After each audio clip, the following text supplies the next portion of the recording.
Cinema നടികളായതുകൊണ്ട് തന്നെ സിനിമകളിലുള്ള ഇത്തരം പ്രവണതകൾ ഇപ്പം നമുക്കറിയാം. ഒരു സിനിമയുടെ പേര് മറന്നുപോയി.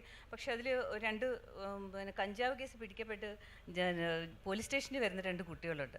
അവർ കൃത്യമായിട്ട് തലമുടിയൊക്കെ ഇങ്ങനെ പിന്നെ ഒത്തിരി വളർത്തി ചുരുണ്ട മുടിയും അവരുടെ ശരീരം അവരുടെ രൂപം ഇതൊക്കെ തന്നെ ഒരു കൃത്യമായി ഏതെങ്കിലും ഒരു പ്രത്യേക ജനവിഭാഗത്തിലേക്ക് അല്ലെങ്കിൽ സമൂഹം പറയുന്ന നമുക്കറിയാം നമ്മുടെ സമൂഹത്തിലെ ഏറ്റവും നല്ല ആൾക്കറിയാം ഏറ്റവും അനുസരണയുള്ള പൗരൻ അവരാണ് എപ്പോഴും നല്ല പൗരനായിട്ട് കണക്കാക്കുന്നത്. ഒരു സ്റ്റേറ്റിലെ ഏറ്റവും അനുസരണയുള്ള പൗരൻ, അതായത് എല്ലാം കൃത്യമായി സമൂഹവും ഭരണകൂടവും നിർവചിച്ച വഴിയിലൂടെ പോകുന്ന ആൾക്കാരെയാണ് പറയുന്നത്. അപ്പോൾ ഈ സിനിമയിൽ തന്നെ നമുക്ക് കൃത്യമായിട്ട് അറിയാം ഇവർ കഞ്ചാവാണ് എന്ന് കൃത്യമായി നമ്മളെ മനസ്സിലാക്കി തരുവാണ് കഞ്ചാവ് കേസിൽ പിടിക്കപ്പെട്ടു വരുന്ന കുട്ടികൾ.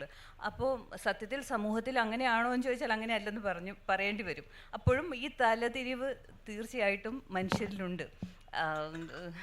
ഞാൻ ഏതോ ഒരു സമയത്ത് തന്നെ എനിക്കൊന്ന് മനോരമ പോലെയുള്ള ഒരു പത്രത്തിലാണ് കഞ്ചാവ് ഉപയോഗിക്കുന്നവരെ എങ്ങനെ കണ്ടുപിടിക്കാം, അവർ പെട്ടെന്ന് ഫോൺ വന്നാൽ എഴുന്നേറ്റ് പോകും, അവർ കൂടുതൽ ഉറങ്ങും, ഇങ്ങനെയുള്ള കുറച്ച് ഭയങ്കര തമാശ കലർന്ന രീതിയിലുള്ള കാര്യങ്ങൾ വളരെ സീരിയസ് ആയിട്ട് അവർ അവതരിപ്പിക്കുക.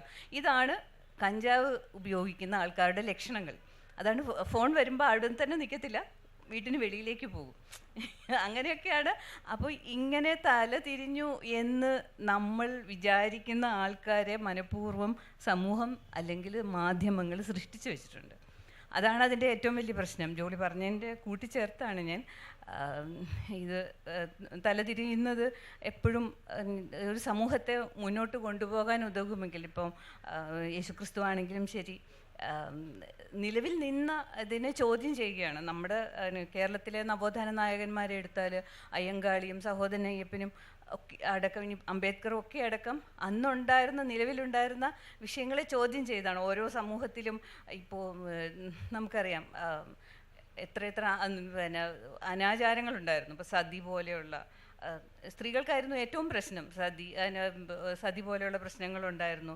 പിന്നെ മണ്ണാപ്പേടി, പുലപ്പേടി, ഇങ്ങനെയുള്ള കുറേ പ്രശ്നങ്ങൾ. ഇതിനെയൊക്കെ എതിർക്കാൻ നിൽക്കുന്ന സമയത്ത് ചിലപ്പോൾ അവരും ഇതൊക്കെ തന്നെ അനുഭവിച്ചിട്ടുണ്ടാവാം. അവരൊരു തലതിരിഞ്ഞ ആൾക്കാരാണ് എന്നത് വളരെ അനുഭവിച്ചിട്ടുണ്ടാകും. പക്ഷെ എനിക്കിപ്പം കൂട്ടിച്ചേർക്കാനുള്ളത്, പലപ്പോഴും തലതിരിയുന്നത് കൺസ്ട്രക്റ്റീവ് ആകാം, ഒപ്പം നമ്മുടെ ചരിത്രത്തിൽ ഇഷ്ടം പോലെ ഭരണാധികാരികളെ രേഖപ്പെടുത്തിയിട്ടുണ്ട്.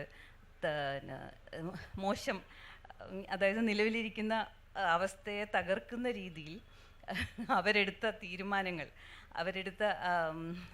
തകർക്കുന്ന രീതിയിലായിട്ടുണ്ട്. അത് നമുക്ക് പണ്ടുള്ള, ഞാൻ പെട്ടെന്ന് ഓർമ്മ വരുന്നത്, തലസ്ഥാനം ഡൽഹിയിൽ നിന്ന് ഇതിലേക്ക് മാറ്റിയവർ